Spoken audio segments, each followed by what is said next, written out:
Happy Easter, right? It's all about chocolate, isn't it? Oh, because like eat lots today, and then because the diet starts tomorrow, maybe we should rethink that. But first, brownies, chocolate.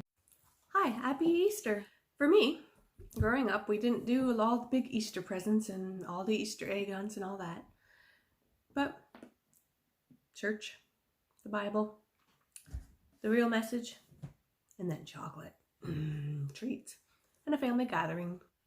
Lately, I've found that those favorite jeans that I love aren't fitting me the way they should.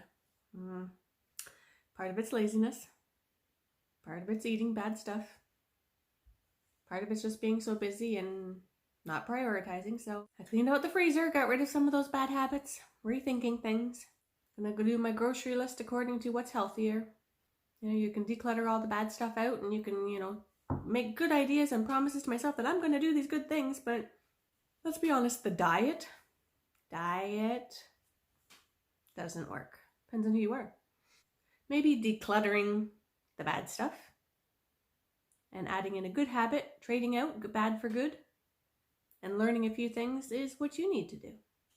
So there are apps that you can get on your phone for cheap, That one's free, that one's free.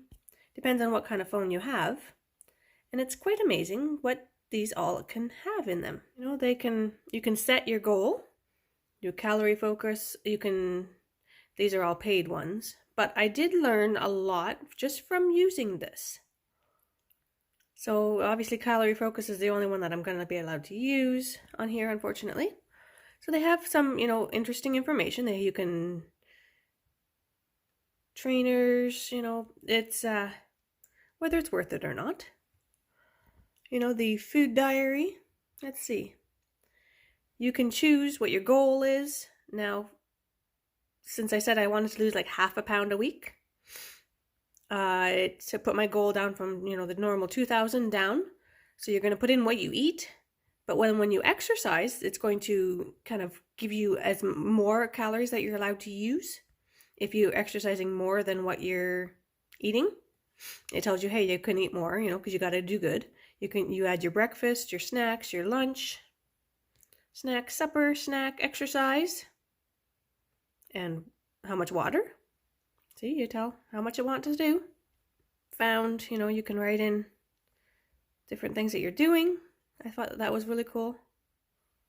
You can go up here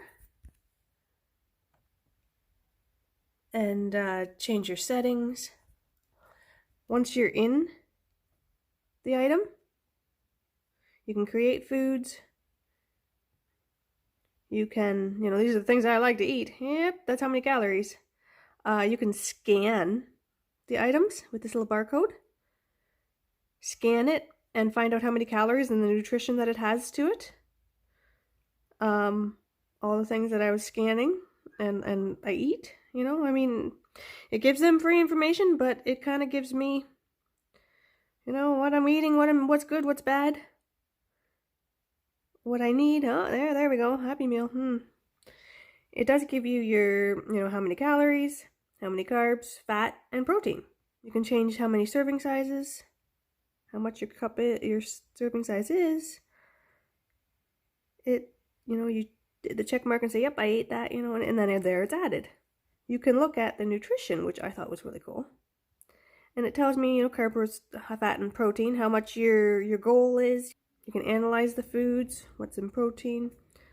My nutrients I found was really cool. You can find out how much fiber, how much sugar, how much fat, saturated fat, all those fats, cholesterols, your salt, potassium, your vitamins, what it has. And I ended up finding out through this that I was low in potassium. And sometimes I wasn't getting as much iron as I should. I had more than enough calcium, vitamin C, and that I didn't really get enough fats all the time either. So it's a good learning tool. I don't want to go overboard with it. And I'm not, if I really am probably going to eat more than that, but I'm going to get more exercise. So if we add in exercise, hello, there we go. All right, I did cardiovascular. Let's see. I used to do martial arts. When I'm walking, I don't do running, let's be honest. There's all sorts of stuff that you can add to it.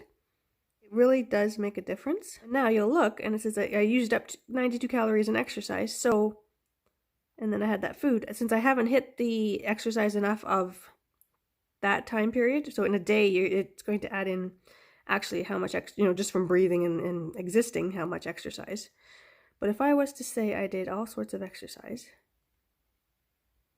I do some cleaning, and we'll add in,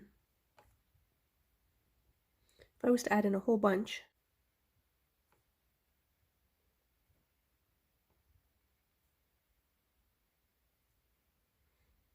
and then all of a sudden it says, hey, look, I got lots of exercise, but I didn't eat much food. It would say, hey, you can eat more calories now, get to that. So it does adjust, and it is logical to, add your food, subtract your exercise, and it can help you. So I don't know, there's a lot of apps probably this way. This was just one that I came across, which was easy. It was, MyFitnessPal. It looks like she's sniffing her armpit, poor girl.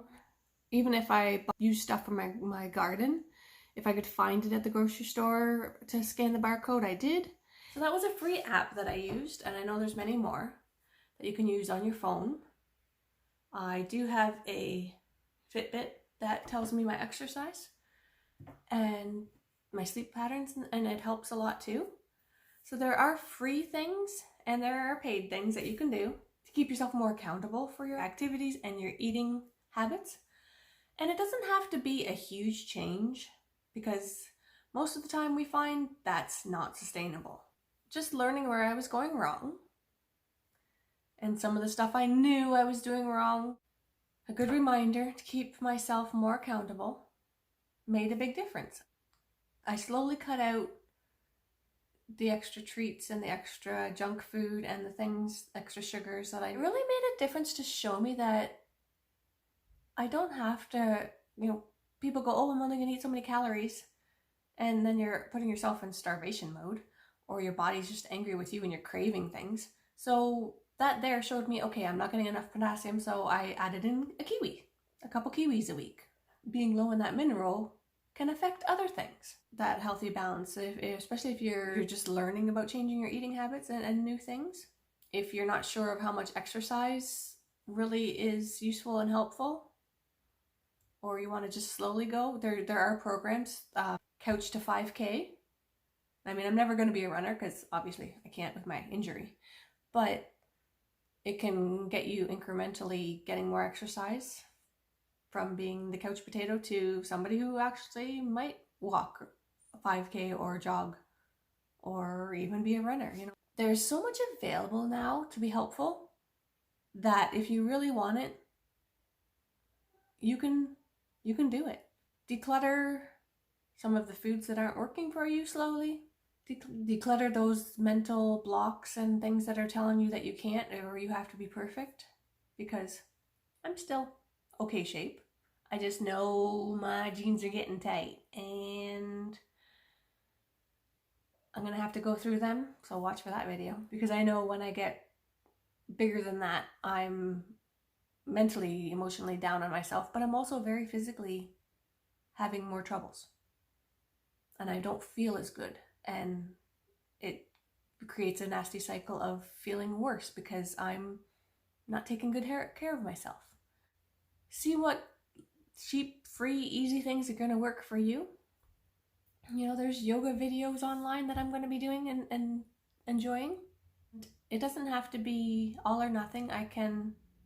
Maybe I should just write it out as a plan of what I'm going to change this week. Revisit, declutter what's not good for you, or just stop buying it. And so you use up what you have, and then it's not in your house. And then you're hopefully going to make smarter choices. And maybe you'll learn a little something about yourself. My healthy habit of going for a walk more often and eating healthier and being more conscientious of what I eat and decluttering what isn't working for me and those guilty thoughts and feelings about all of that. That's where we're going to go with it.